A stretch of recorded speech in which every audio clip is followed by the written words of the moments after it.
not fouling. Right. How do you do that? What's the kind of the secret to defending without fouling? It's pretty much showing your hands. You know, not going to be able to stop every guard from attacking me or going downhill, but just try to show my hands on every drive and try to get a good contest, not necessarily try to block it every time, but try to get a good contest and try to contain it where it's not a straight line drive, but kind of a tough drive to get to the basket, and they have to make a tough shot over it. So just showing my hands and try to get good body position.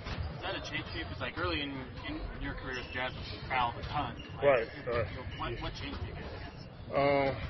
I guess Coach Q coming in and kind of talking about it, and really the way the game's going. You know, it's not as much of a post-up game now, so you know you have to, especially in my position, have to be able to guard and contain out on the perimeter. So I have to be able to move my feet and have to be able to show my hands and not necessarily get like the touch fouls, not reaching, trying to steal the ball, but just try to contain and get a good contest.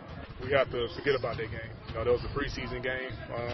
Now we getting ready to go to the regular season where we playing on for real now, so we have to go in there with the right mentality. Know that they're gonna come out ready.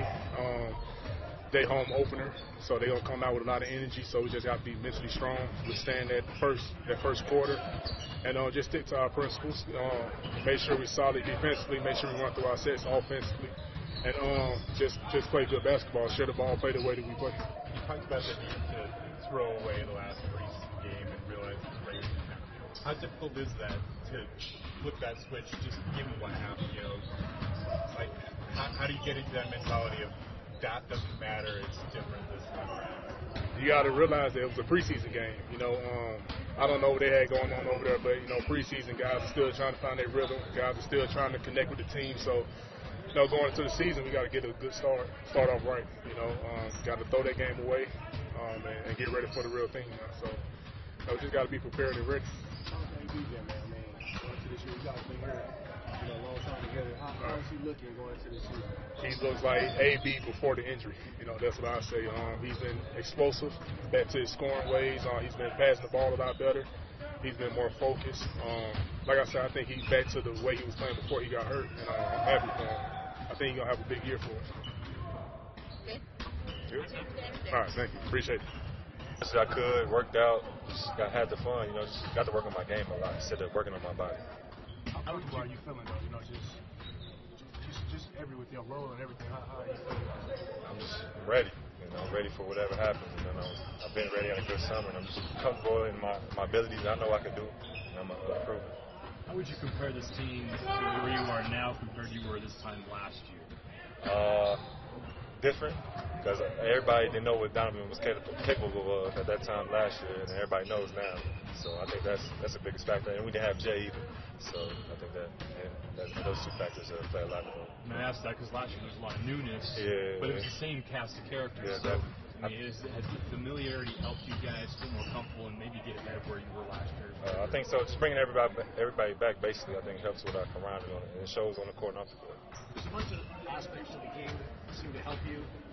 Playing a spread floor, all the switching, a little more one-on-one. Do you feel those things are happening, or do you think it's just you're healthier and you're better? I think I'm slowed down enough where I can see what's going on. I was just going so fast. I think just because my summers are so different. I think I got a summer to really catch a rhythm.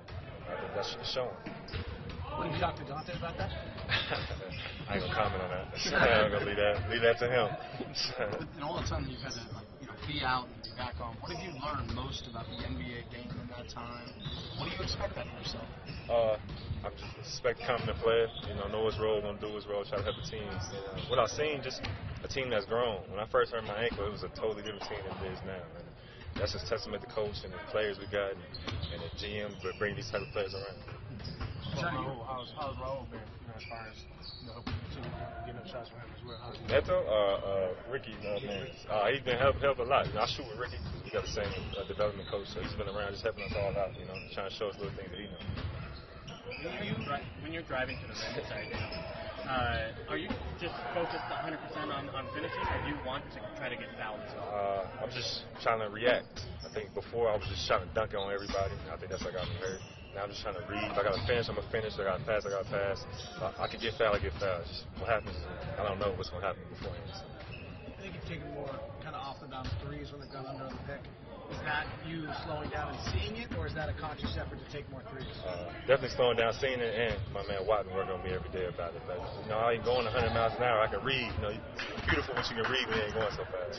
And you are going off the pick more than you have in years past. Is that the same concept? Yeah. Usually I reject the pick every time because I know I can get by anybody. So now I'm just reading people. What have you been working on preparing for Sacramento, since obviously it's going to be different this week than it was last week? What have you seen that needed improvement? Just the mistakes we did make, just learn for those, play better defense, make better reads on offense, just come with the same effort, same energy, we had that, whatever day that was. I don't remember what day that was. Thank you. Go around. Quinn, I wanted to ask you about, you guys have been really good about not fouling in years previous while you've been the coach. Kind of what's been the key to that, and why is that so important to you? Well, there's always kind of give and take, and you want to be aggressive defensively and try to dictate. That's what good defense is, I think. We try to pick our spots with that. We want to maintain kind of fundamental position, and at the same time we want to try to be disruptive. And we talk about disruptive discipline or discipline disruption. And so there are certain situations that are kind of foul situations, and trying to identify those and make sure that our habits are there at the right times. It's something that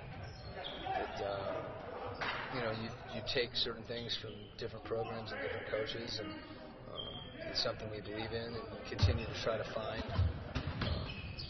those areas where you can still be aggressive, but then also know when there's like high risk foul situations. So whether it be contesting vertically so you don't foul a shooter, and showing your hands on the drives where really good offensive players will find your hands and your arms if you don't, if you stay locked into them. But just that being the emphasis, and all the while still trying to, to not take away guys' kind of freedom to make plays on defense. We were talking to AB about how he used to reject the screen a lot, and now is kind of going over it and reading the defense a lot more. Offensively. Yeah, offensively. What does that do for the rest of the team when he's kind of playing within that? Well, he did it today, actually. I think that the key thing is to read. And sometimes, Alec is such a creative offensive player.